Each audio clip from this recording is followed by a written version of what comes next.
Bwaaa!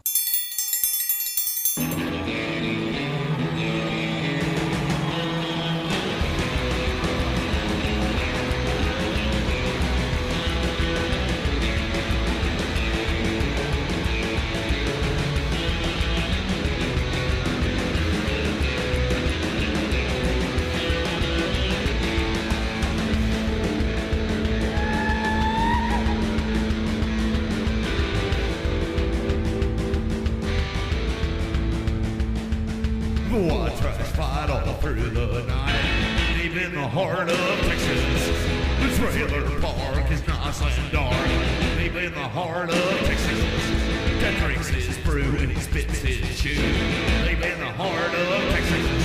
The TV blares, but no one cares, deep in the heart of Texas. Here we go. What are we doing here, Rusty? What are we going to do? Bwaaa. Yep, we're doing the Bwaaa King of the Hill rewatch podcast. King of the Hill Yes, sir. rewatch podcast. Yeah, so we're going to go through one episode at a time. So what does King of the Hill mean to you? King of the Hill. Oh, it's everything to me. Yeah. It's everything funny. Like, Yeah. I mean, everything unintentionally funny. Greg Daniels of The Office fame. Yep. Mike Judge of Beavis and Butthead, Office Space, Idiocracy fame. Yep. Office Space is one of my all-time favorite movies, just simply because of the humor, which is the same exact humor. Same humor. Yeah. It's definitely Beavis and Butthead for me. That's a good one. That's another good one by him. So King of the Hill was on Fox. Growing up in Texas in a small town that basically was Arlen, this humor hit very, very close to home. I knew all these people. Yes, any neighborhood in Texas that Yeah. you could be in, some of the, like, any middle class neighborhood, absolutely. You got the blue collar dad mowing his lawn out there in his white Nike Monarchs. Oh yeah, and the Walmart or the Megalonomart moves in and starts killing downtown. Yeah, it kills all the mom and pop downtown area. shows. And Yeah. it really reminds me of like the Houston area, really. Just the fact that they would get up and go to Whataburger. The fact that his wife is an award-winning substitute Spanish teacher who thinks she knows Spanish. His son is somebody we all knew. Bobby. I might have been Bobby. That's what I'm saying. Bobby's a weird little dude.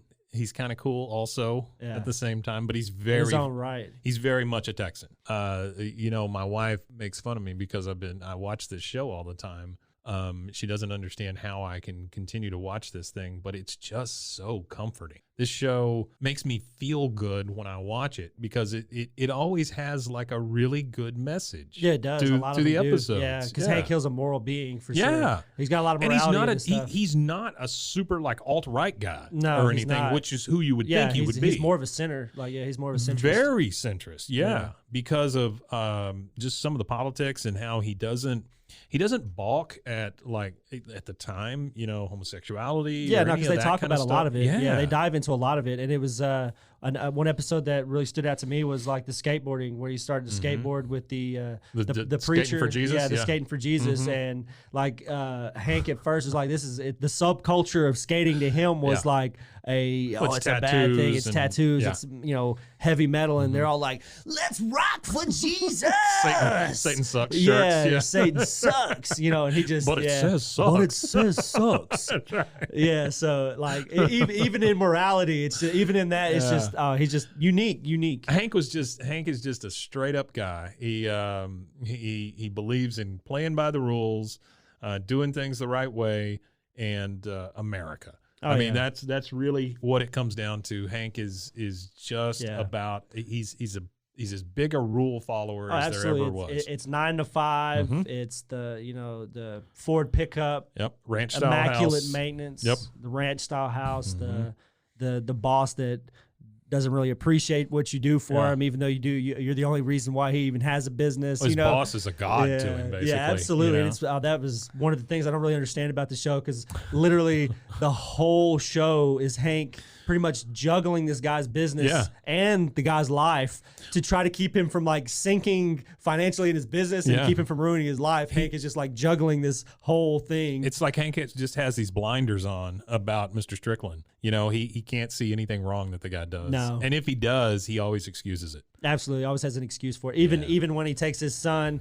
gambling and the son that he meets for the first time at the convention. Yeah. and then he has and then he takes Bobby underneath his wing and makes him a golf caddy, and then even when he takes his son and corrupts his son, he is still this elite figure to him. There's a couple of episodes where he like snaps on him, but at the end of the day, he's still one of my all-time favorites is where he throws up on the lady because he gets so drunk because he's so infuriated at Mr. Strickland at the convention.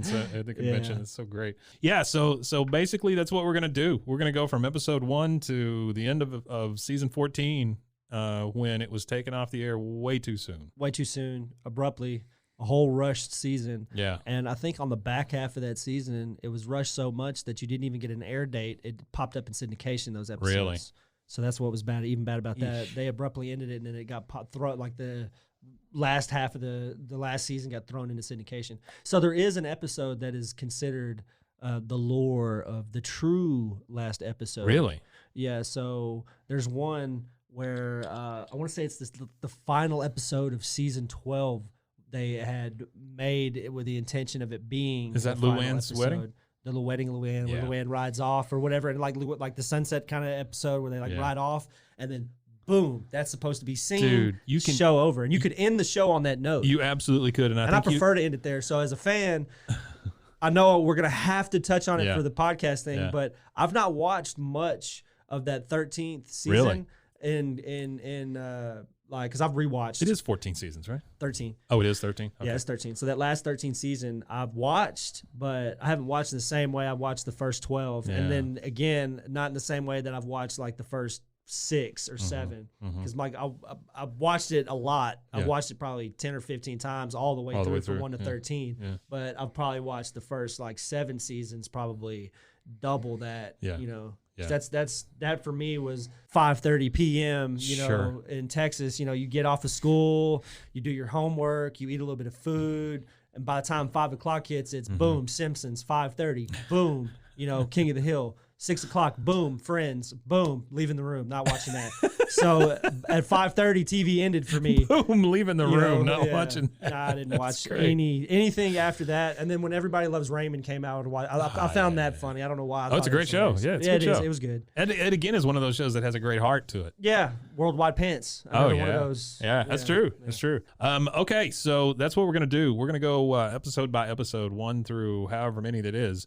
And we're going to talk about each episode and each character and how they develop over time, because they certainly develop. A lot of development individually. Yeah, animation development, voice acting development. Sound quality changes, voices change. It's basically the Stephen Root show, but we'll get to that. Absolutely. Yeah. You hear more definition in people's voices as it goes on, once they get ingrained into their character a lot more. Yeah. Like at first, it's only like Mike Judge that's really just stuck in his character, but you could hear differences in everybody's voice up until after the first season, second season. Once they're even Hank's voice changes. Yeah, even Hank's voice changes. and that's just Mike Judge doing it. But he becomes more of a cartoon character than realistic. But anyway, we'll get to all that.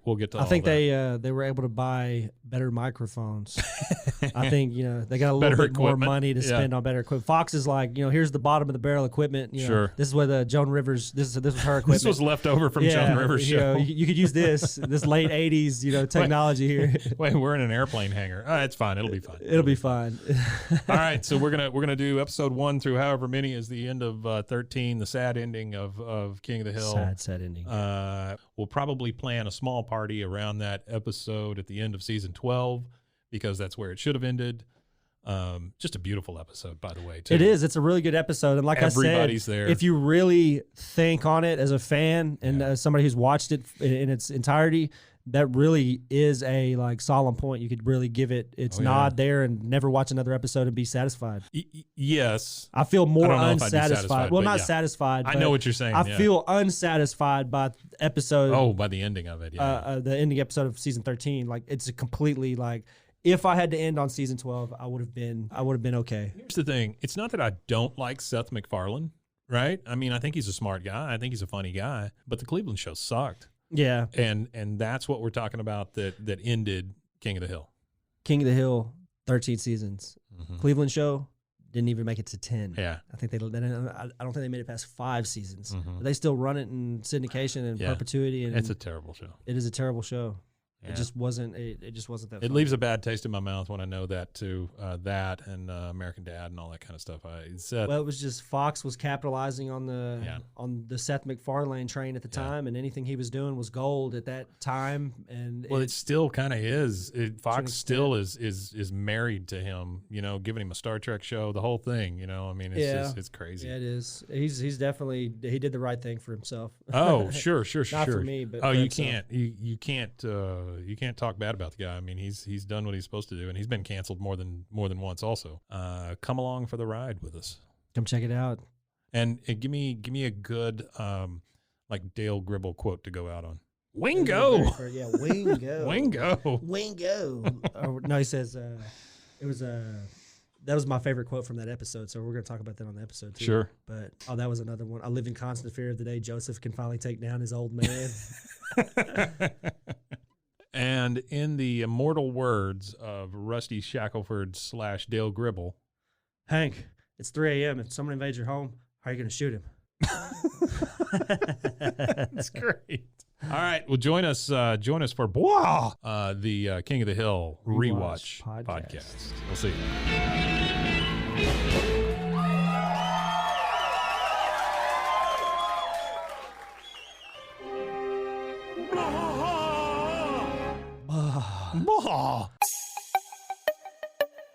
This has been a Rogue Media podcast.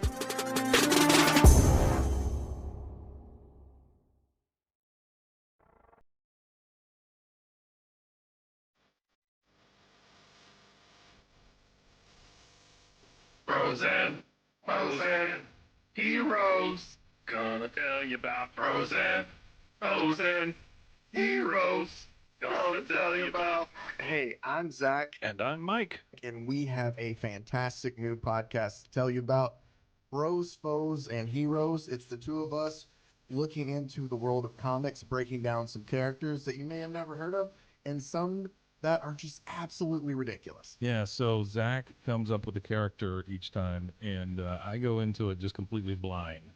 I don't know who this person is or what their abilities are or anything, and basically I guess we kind of go over their origin story and just some of the ridiculous stuff that maybe, especially Golden Age stuff. Oh, Golden Age stuff is always the best, and we will make sure to highlight all of the shenanigans and just absolute weirdness of everything. Yeah, that's right. So subscribe today and follow us on Instagram at Bros, Foes, Heroes.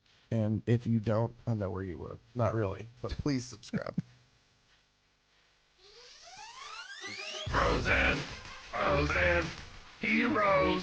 Gonna tell you about Frozen, heroes.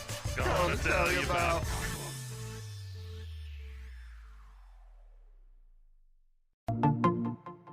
Welcome to One Star Rewind, a new podcast about those dreaded one-star reviews that every business owner hates to receive, but yet every customer loves to read. During this podcast, we will peel back that one-star review to better understand how it happened, when it happened, and what the business owner is doing after receiving that one-star review. This podcast will be about love, hate, and laughter. On One Star Rewind, we will meet with real business owners who will tell their stories and how they do rely on reviews for their business. Follow us on Facebook, Instagram, or download us at roguemedianetwork.com. Please subscribe, but only rate and review for not a one-star review. Join us each time for a new review and a new story.